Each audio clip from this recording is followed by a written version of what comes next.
বর্তমানে আপনাদের সবচেয়ে গুরুত্বপূর্ণ প্রশ্নগুলো হলো প্রতিবন্ধী ভাতা কবে দিবে, বিধবা ভাতা কবে দিবে, নগদে কবে ভাতার টাকা ঢুকবে, গর্ভবতী ভাতা কবে দিবে, স্কুল কলেজের উপবৃত্তির টাকা কবে দিবে এবং এজেন্ট ব্যাংকিং এরিয়াতে যারা গত বছর অর্থাৎ গত আগস্ট সেপ্টেম্বরে ভাতার জন্য অনলাইনে আবেদন করেছিলেন তাদের ভাতার টাকা কবে ঢুকবে এবং টোটাল প্রক্রিয়াটি কি, আমি সবগুলো প্রশ্নের উত্তরে দিব। একটি লাইক দিয়ে ভিডিওটি শুরু করতে পারেন। আপনারা এত মানুষ আমার ভিডিও দেখেন, কিন্তু আমি দেখেছি যে লাইকগুলো অনেক কম পড়ে।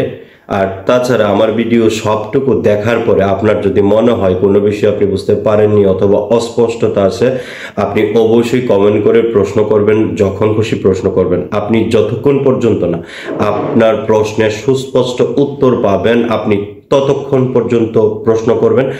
আপনার সকল প্রশ্নের উত্তর আমরা 24 ঘন্টা প্রস্তুত আছি দেওয়ার জন্য।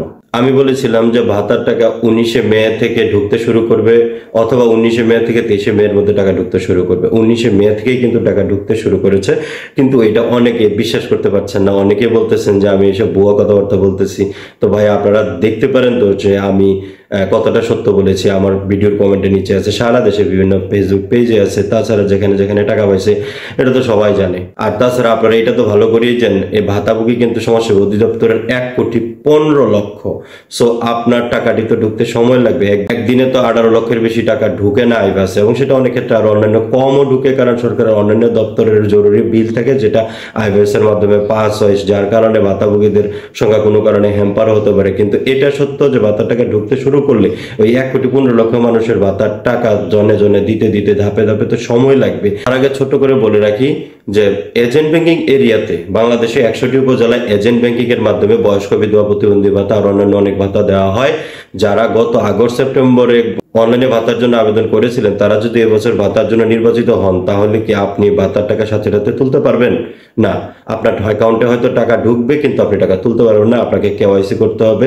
আমরা বাজিতপুরে তৃতীয় কিস্তিতেই নতুন আবেদনকারীদের অর্থাৎ গত আগস্ট সেপ্টেম্বরে যারা অনলাইনে ভাতার জন্য আবেদন করেছিলেন আমরা কেওয়াইসি করে অনেককেই টাকা দিয়ে দিয়েছি। অনেক, তার মানে আপনি যতক্ষণ পর্যন্ত না কেওয়াইসি করবেন তার আগে আপনি ভাতার টাকা তুলতে পারবেন না। তবে যারা ব্যাংক এশিয়াতে অর্থাৎ এজেন্ট ব্যাংকিং এর মধ্যে ভাতার টাকা পাচ্ছেন সেটা যদি পুরাতন ভাতাভোগী হন তারা সাথে সাথে এই টাকাটি তুলতে পারবেন। এবারে আসি প্রতিবন্ধী ভাতার টাকা কবে ঢুকবে, বিধবা ভাতার টাকা কবে ঢুকবে। অ্যাকচুয়ালি এখন যেহেতু বয়স্ক ভাতার সিরিয়াল চলছে এবং আমি বলেছিলাম যে প্রথমে বয়স্ক ভাতার টাকা ঢুকবে, তারপরে বিধবা ভাতা, তারপরে প্রতিবন্ধী।